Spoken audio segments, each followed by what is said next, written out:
Bonjour à tous les amis et surtout bienvenue dans ce numéro inédit de Direct Auto.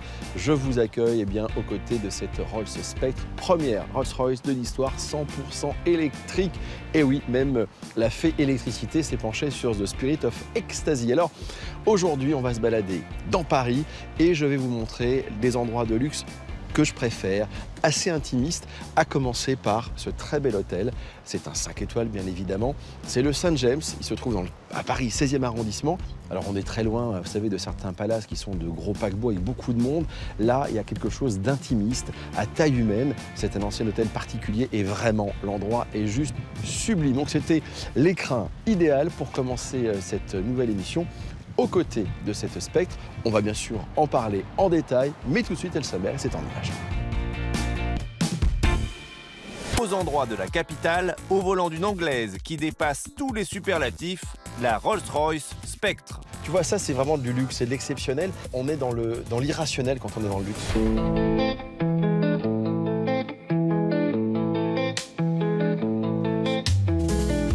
Salut Paolo. Comment vas-tu? Ça va et toi? Très bien, merci. Écoute, l'endroit, Superbe, hein? vraiment incroyable. On est bien d'accord. Top. Alors, c'est ce que je disais, toi tu t'occupes de tout le département immobilier. Exactement. Mais avant cela, on va aller voir un appartement de dingue. Est-ce que tu as déjà conduit une Rolls Spectre électrique?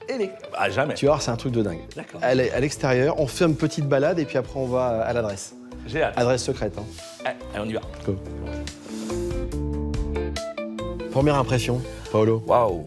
Écoute, C'est waouh. Ouais, je pense qu'il y a très peu de mots pour... c'est des voitures tellement aseptisées, tellement exceptionnelles. Le confort avant tout, c'est rare. Ah bah c'est...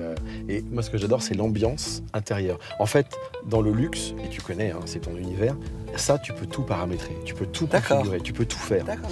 Et globalement, Rolls indique que chaque client met pour un minimum de 120 000 euros d'options D'accord. dans chaque voiture. Ah, donc c'est vraiment du sur-mesure. Tout est sur mesure. T'as vu les petites LED? Ouais, j'avais T'as pas 5000 LED. 5000 5000. Mais non. T'en as partout, t'en as là aussi. Ah oui. Ouais, ça crée des ambiances. Impressionnant. Ouais, 5000 LED dans la voiture. Incroyable. C'est exceptionnel. Ouais, c'est une expérience, hein. Ah, c'est une véritable expérience et qui est unique puisque Rolls-Royce vend combien de voitures par an? Ils en vendent, et alors ils ont fait un pic en 2023, ils ont vendu plus de 6000 voitures. 2024, ils en ont vendu 5700 à peu près, ce qui est beaucoup, hein. Eh oui, c'est pour ce genre de... Pour un ticket moyen d'une voiture à 500-600 000 euros, presque 6000 voitures à l'année, ils n'ont jamais vendu autant de voitures qu'aujourd'hui. Paolo, le luxe pour toi, c'est quoi? Parce que tu vois, ça c'est vraiment du luxe, c'est de l'exceptionnel. Est-ce que on est dans l'irrationnel quand on est dans le luxe? Alors, tu utilises le mot juste. Aujourd'hui, la rationalité, c'est le courant, c'est ce que tu vois tous les jours. Et l'exceptionnel, l'unique, c'est justement, il y a une part d'irrationalité.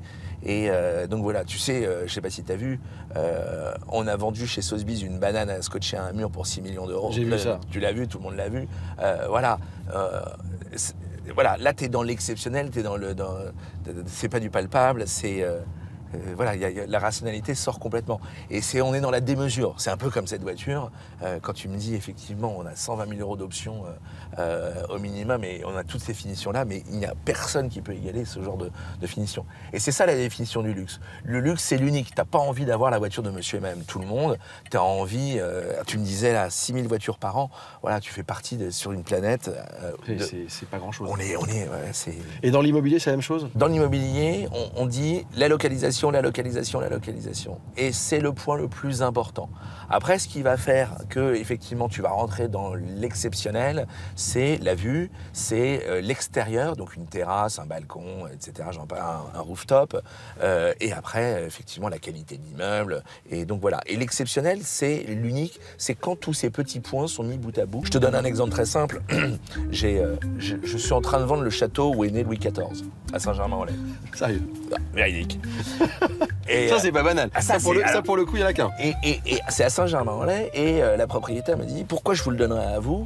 Et combien d'acheteurs vous avez pour moi ?» Je lui ai répondu « Écoutez, chère madame, si vous pensez que dans mon ordinateur, je suis monsieur Dupont, je veux acheter un bien où est né Louis XIV, et je suis prêt à payer X millions, je veux faire des travaux et je veux habiter Saint-Germain-en-Laye, j'en ai zéro. » En revanche, une chose est sûre, c'est qu'en me le donnant, moi, j'ai tellement de clients exceptionnels, puisque on travaille avec la maison de vente aux enchères, et on a un fichier de 5000 clients qui dépensent plus de 100 000 euros d'œuvres d'art par an minimum, à qui on peut envoyer ça.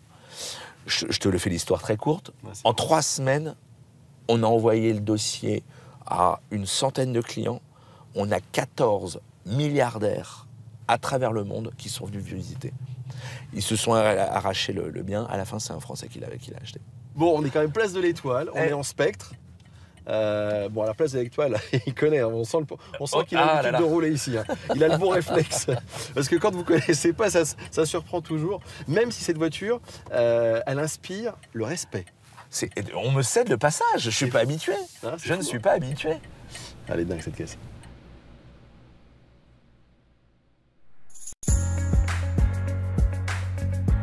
Voilà Grégory. Wow. Voilà. C'est un peu comme dans la Rolls, tu sais. Moi je disais waouh, maintenant c'est toi qui dis waouh. Comme on dit, pétard quoi. Voilà, tu comprends. Donc là, c'est ce que je te dis. Le sol, il est... Donc ça, c'est d'époque, hein. Ça existe depuis la construction de l'immeuble. Puisque ici, on est sur une construction type haussmannienne, donc fin du 19e siècle. On a 4,50 m d'auteur sous plafond, puisque nous sommes au 2e étage. Du coup, balcon juste en façade. Donc dans la Rolls, je te disais localisation. Voilà, tu sais où tu es? Bah, c'est l'Élysée. Ouais, bah voilà. Voilà. Fou, quoi. Ton voisin, c'est le président. C'est le président.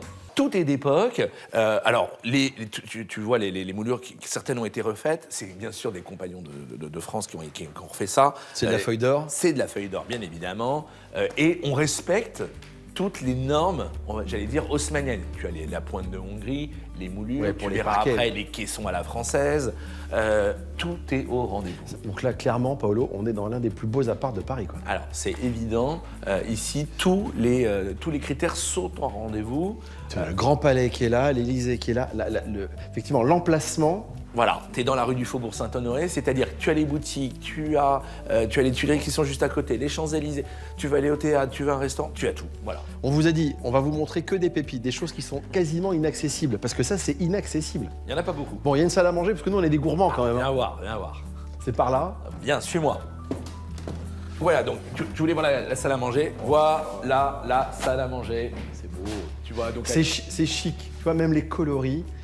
C'est élégant, c'est pas criard. C'est pas ostentatoire, c'est de très bon goût. Tu vois, regarde. Waouh. Bah voilà. Les chambres, j'imagine que c'est la même chose. Tu vas voir, les chambres, les suites, c'est pas des chambres, ce sont des suites avec dressing, salle de bain, sol chauffant, télévision cachée. Et puis après, la cuisine. Comme cette table, la cuisine et cette table, ce sont ce qu'on appelle des pierres monolithes. Donc elles ont été taillées d'un seul bloc. Ça, c'est un seul bloc. Ça, c'est un seul bloc. On est dans la spectre. Tout est fait. On est dans la spectre. On est dans Voilà. On voulait vous montrer ça. Et un appartement comme ça, c'est clairement, ça montre le plus beau de ce qu'on sait faire. C'est ce que les étrangers nous envient. Voilà, c'est exactement ce type de clairement. Bon, on a encore plein d'autres surprises, mais tout de suite, ce sont la suite des news de la semaine. Et elles sont signées Benoît Lefebvre.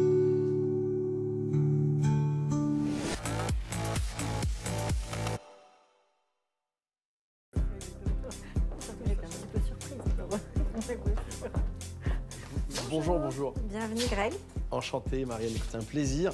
Vous êtes la directrice générale de Sotheby's France. Alors l'endroit, on est vraiment en plein cœur de Paris. Ouais. Et l'idée c'était bien sûr, on connaît Sotheby's, maison d'enchères, mais l'art et aussi la démocratisation parce que c'est un lieu de vie. Exactement. Il y a un restaurant, il y a un café, le tea time on peut le prendre ici, au milieu d'œuvres d'art. Exactement, vous avez tout compris. En gros c'est ça le résumé. C'est exactement ça, nous sommes effectivement au cœur de Paris, au 83 de la rue du Faubourg Saint-Honoré. Donc au rez-de-chaussée, vous avez vu qu'on a un très grand espace qui donne sur la rue, de vitrines qui nous permettent d'exposer. C'est quoi, c'est l'exposition avant tout? Voilà, c'est l'exposition, donner envie, partager. J'ai vu le pupitre aussi, il y a un pupitre, c'est le pupitre de vente aux enchères, oui, c'est ça? Oui, parce que vous pouvez suivre la vente depuis la rue. Alors on vous invite à rentrer, c'est quand même plus sympathique. Parce que c'est public, on a le droit. Hein. Ce sont des ventes aux enchères publiques et donc les objets que nous mettons en vente sont visibles par tous et pour tous. Et en ce moment, Voilà. Voilà, un grand monsieur de la haute couture. Donc là, on est au premier Exactement. étage, on va se balader, on en profite. Voilà. Donc là, c'est une exposition sur Karl Lagerfeld. Exactement.